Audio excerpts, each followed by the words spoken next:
할렐루야, 오늘도 좋은 날입니다. 로마서 16장 1절에서 16절 말씀 묵상입니다.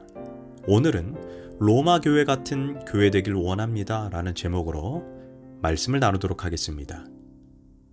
하나님의 일은 혼자 할 수 없습니다. 위대한 바울의 사역 뒤에 위대한 동역자들의 눈물과 헌신, 무명의 희생자들이 있었습니다. 저는 오늘 말씀을 묵상하기 전에는 사도 바울하면 매우 강인하고 완벽하며 혈혈단신으로 수백 명이 달려들어도 이룰 수 없는 엄청난 사역을 감당했던 슈퍼스타라고 생각했습니다.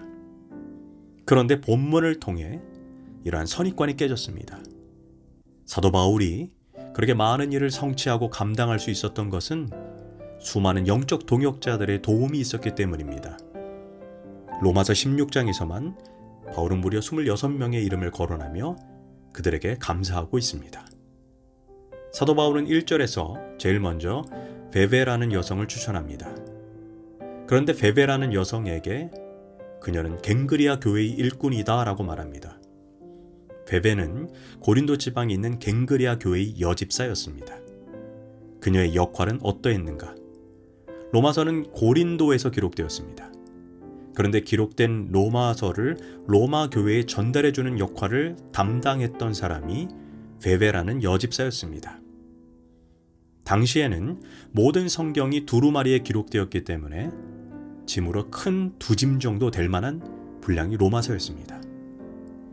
이 귀한 편지를 바울이 베베라는 여성에게 맡겨서 로마로 보냈습니다. 그만큼 바울은 베베라는 여집사를 신뢰했다는 것을 알 수 있습니다. 특별히 오늘 본문에는 총 9명의 여성이 등장합니다. 전체의 3분의 1이 여성입니다. 바울이 살던 시대에 유대인 남자들이 아침마다 여자로 태어나지 않은 것을 감사하며 기도하던 시대였던 것을 감안하면 이는 참으로 놀라운 일입니다. 이렇듯 교회는 어느 때나 세상과 구별되는 공동체여야 합니다. 또 3절과 5절에서는 하나님 나라의 충성스러운 일꾼인 브리스가와 아굴라 부부에 대해서 말합니다. 바울은 그들에 대해서 이렇게 말합니다. 그들은 내 목숨을 위하여 자기들의 목까지 내놓았다라고 말합니다.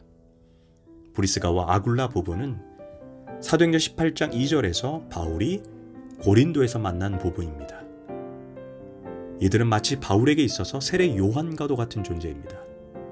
세례 요한이 예수님의 앞길을 예비하고 준비했던 것처럼 이 부분은 바울이 복음을 증거하기 전 먼저 그 지역으로 가서 사역을 개척하고 조력하고 기도로 중보를 미리 올려드린 부부입니다. 그들은 로마에서 고린도로, 고린도에서 에베소로, 에베소에서 다시 로마로 가서 바울과 함께 하나님 나라를 위해 목을 내놓은 충성스러운 일꾼입니다. 7절에서는 안드로니고와 유니아는 바울과 함께 감옥에 갇혔던 사람이었다라고 말합니다. 이것이 핍박의 시대, 고난의 시절을 함께 보낸 동역자들입니다. 아마 지금은 그런 핍박의 시대라면 우리는 예배를 드리러 교회에 올 때마다 서로를 끌어안고 감격의 눈물을 흘렸을 것입니다.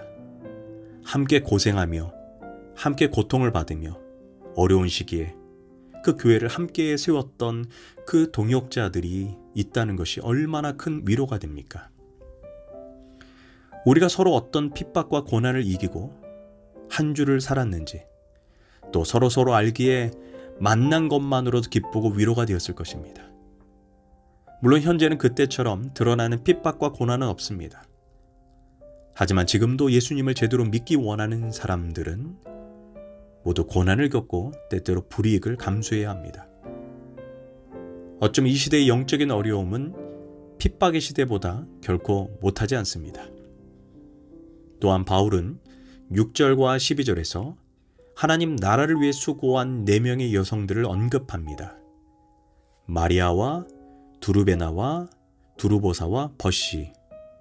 이들을 향해 바울은 주 안에서 많이 수고한 사랑하는 이들이라고 말합니다. 우리가 하나님 나라에 들어가서 하나님의 심판대 앞에서 수고했다 내 딸아, 수고했다 나의 종아 라는 칭찬을 들을 수 있다면 얼마나 행복할까요? 이들의 수고를 하나님은 잊지 않고 2000년이 지난 지금도 그들의 이름을 성경책에 기록했습니다. 그렇다면 천국에서 그들의 충성에 대한 보답은 얼마나 크겠습니까? 또한 바울의 문안 인사에 나오는 사람들의 면면을 보면 로마 교회가 인종이나 계층, 성별 등 참으로 다양한 구성원으로 이루어졌다는 것을 알 수 있습니다. 유대인도 있고 많은 이방인들도 있고 여성도 있고 그뿐 아니라 노예, 귀족들도 있었습니다. 많은 학자들이 동의하는 것은 10절에 나오는 아리스토블로를 헤롯 대왕의 손자라고 보고 있고 11절에 헤롯디온 역시 헤롯 대왕의 가문과 연결되어 있는 인물로 보고 있습니다. 한마디로 가장 어울릴 수도 없고 도저히 하나 되기 어려운 사람들이 한 교회에 하나 된 공동체를 이루고 있었습니다. 이것이 교회입니다. 교회는 하나 되기 어려운 이들이 하나 되는 공동체입니다. 요즘 이런 말을 종종 듣습니다. 어떤 교회는 부자들만 있어 갈 수가 없다고 말합니다. 지식인들만 있어서 무시받을 것 같다라고 말합니다. 이는 결코 좋은 교회, 진짜 교회가 아닙니다. 교회는 성경에 나와 있는 대로 누구나 주 안에서 하나 될 수 있어야 됩니다. 13절에 우리가 주목해야 될 인물인데 루포라고 하는 낯선 이름이 나옵니다. 루포는 예수님의 십자가를 대신 졌던 고레네 사람 시몬의 아들이 바로 루포입니다. 루포의 아버지 고레네 시몬은 억지로 십자가를 졌습니다. 때로는 우리도 억지로 십자가를 감내해야 될 때가 있습니다. 너무 억울하고 봉변을 당한 심정일 때가 있습니다. 그런데 그 십자가가 축복일 수 있다는 사실을 알아야 합니다. 고레네 시몬은 억지로 십자가를 졌지만 그 아들 루포는 초대교회 핵심 지도자가 되었고 바울 같은 영적 거장이 루포의 어머니를 향해 고레네 시몬 아내를 향해 그녀는 나의 어머니다라고 고백합니다. 억지로라도 고레네 시몬이 십자가를 지니 하나님께서 그 가문을 잊지 않으셨습니다. 또 15절에 나오는 네레오라고 하는 사람이 등장합니다. 네레오는 기독교를 엄청나게 핍박한 도미티안 황제의 사촌인 클레멘스의 비서였습니다. 클레멘스의 아버지는 네로와 함께 로마 대화재의 책임을 기독교인들에게 덮어씌워 무자비하게 학살하고 박해했습니다. 그런데 그의 아들 클레멘스는 기독교인들이 고문을 당하고 죽어가는 모습을 보며 큰 충격을 받게 됩니다.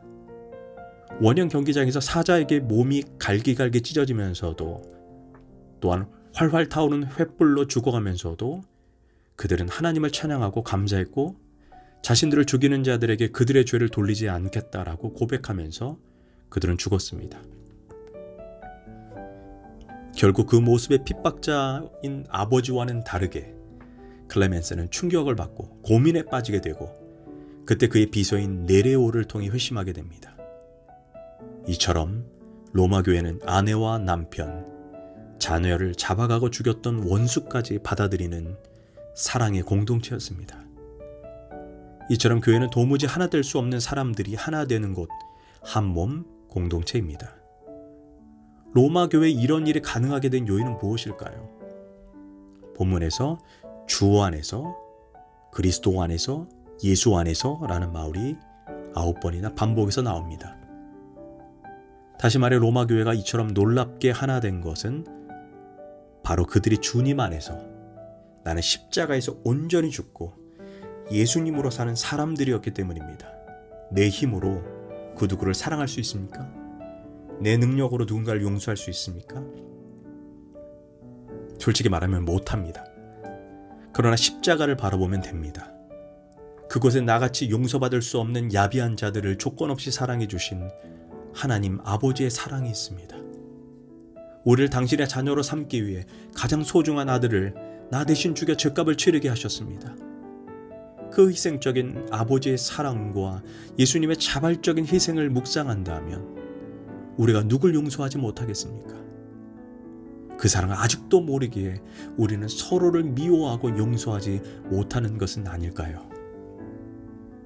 이처럼 우리가 예수 안에 거하면 모든 삶이 변화됩니다. 용서할 수 없고 또 때로는 계층이 다른 주인이나 노예나 결코 하나 될 수 없을 것 같은 사람들과 하나 될 수 있습니다.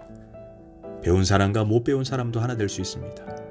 나에게 아픔과 상처를 준 마치 원수 같은 사람들도 품어줄 수 있는 그러한 믿음의 공동체가 될 수 있습니다.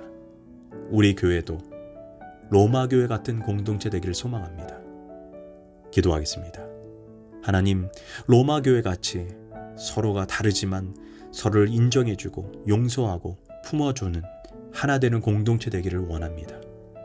예수님의 이름으로 기도합니다. 아멘.